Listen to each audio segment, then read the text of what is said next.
வணக்கம், வாழ்க வளமுடன். எஸ்எஸ் கிச்சன் உங்களை அன்போடு வரவேற்கிறது. இன்றைக்கி நம்ம எஸ்எஸ் கிச்சனில் என்ன பண்ண போகிறோம்னா சிலோன் பரோட்டா பண்ண போகிறோம். அதுக்கு தேவையான பொருட்கள் என்னென்னு பார்த்திங்கன்னா, மைதா மாவு 1 கப்பு, இந்து உப்பு, நாட்டு சக்கரை, ஆயில், 2 முட்டை, தண்ணி தேவைக்கேற்ப. இப்போ இந்த மாதிரி ஒரு பாத்திரம் எடுத்துக்கோங்க. அதில் இப்போ நான் முதல்ல மைதா மாவு போடுறேன். உப்பு ஒரு 1.5 ஸ்பூன் போட்டுக்கோங்க. நாட்டு சக்கரை 1 ஸ்பூன் போட்டுக்கோங்க. முட்டையை உடச்சி ஊற்ற போகிறோம்.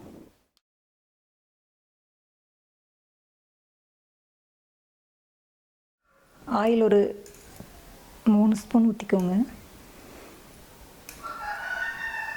இப்போ இதெல்லாம் நல்லா கலந்து விடணும். நல்லா இந்த மாதிரி கொஞ்சம் கொஞ்சமாக தண்ணி சேர்த்து 10 நிமிஷம் கை விடாமல் நல்லா பிணையணும்.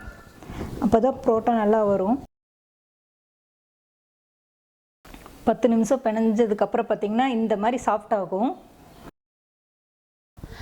அதுக்கப்புறம் பார்த்திங்கன்னா அதில் நல்லா ஆயில் அப்ளை பண்ணி ஒரு 2-3 மணி நேரம் நல்லா ஊற வைக்கணும். இந்த மாதிரி ஒரு பிளேட்டை போட்டு நல்லா மூடி வச்சுருங்க. ஒரு 3 மணி நேரம் ஊறட்டும். நல்லா மாவு நல்லா ஊறிடுச்சு. இப்போ இதை நம்ம உருண்டை பிடிக்கணும். இது எந்த மெத்தட்லன்னா,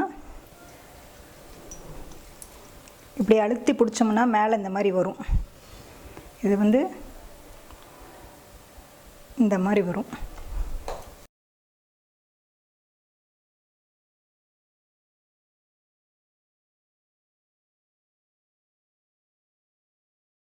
அவ்வளோதான், உருண்டை பிடிச்சாச்சு. இப்போ நம்ம கல் காஞ்சிட்ருக்குங்க. இப்போ நம்ம புரோட்டாவை நல்லா தேய்ச்சி எடுத்துக்கலாம். அதுக்கு நான் கிச்சன் செல்ஃபை தான் யூஸ் பண்ணுறேன். நல்லா கழுவி விட்டுட்டு இந்த இடத்துல தான் நான் யூஸ் பண்ணுறேன். இந்த இடத்துல இந்த மாதிரி ஆயில் போட்டுக்கோங்க. போட்டு நல்லா ஸ்ப்ரெட் பண்ணி விட்டுட்டு இந்த மாவை இப்படி வச்சு நல்லா இதை ஸ்ப்ரெட் பண்ணிகிட்டே இருக்கணும்.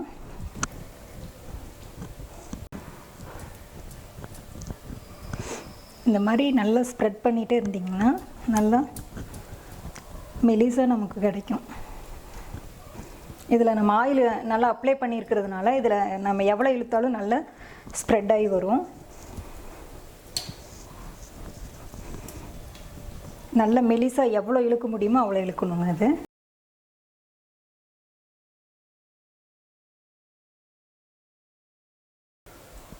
இதை இப்படி மடிச்சுக்கணும். அடுத்தது இதை இந்த பக்கமாக மடிச்சுட்டு இந்த சைடுலேருந்து இப்படி மடிச்சிடணும். இந்த சைடுலேருந்து இப்படி மடிச்சிடணும். மடிச்சுட்டு இதை நல்லா அப்படியே ஸ்கொயர் ஷேப்பில் நல்லா அழுத்தி கொடுத்தோம்னா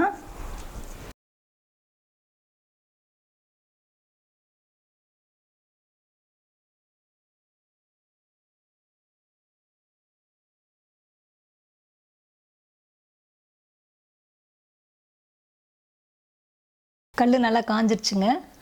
அதில் கொஞ்சம் எண்ணெயை போட்டுட்டு நம்ம தேய்ச்சி வச்ச பரோட்டாவை எடுத்து போடலாம்.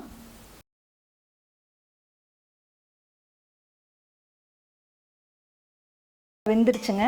2 பக்கம் நல்லா திருப்பி போடணும். அப்போ தான் 2 பக்கமும் நல்லா ஒரே ஈவனாக வேகும். நல்லா இந்த மாதிரி செவந்து வரணும்.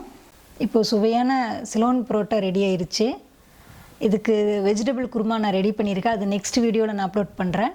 பரோட்டா ரொம்ப சாஃப்டாக வந்திருக்கு. நீங்கள் செஞ்சு பார்த்துட்டு எப்படி இருக்குன்னு எனக்கு கமெண்டில் சொல்லுங்கள். நன்றி, வாழ்க வளமுடன்.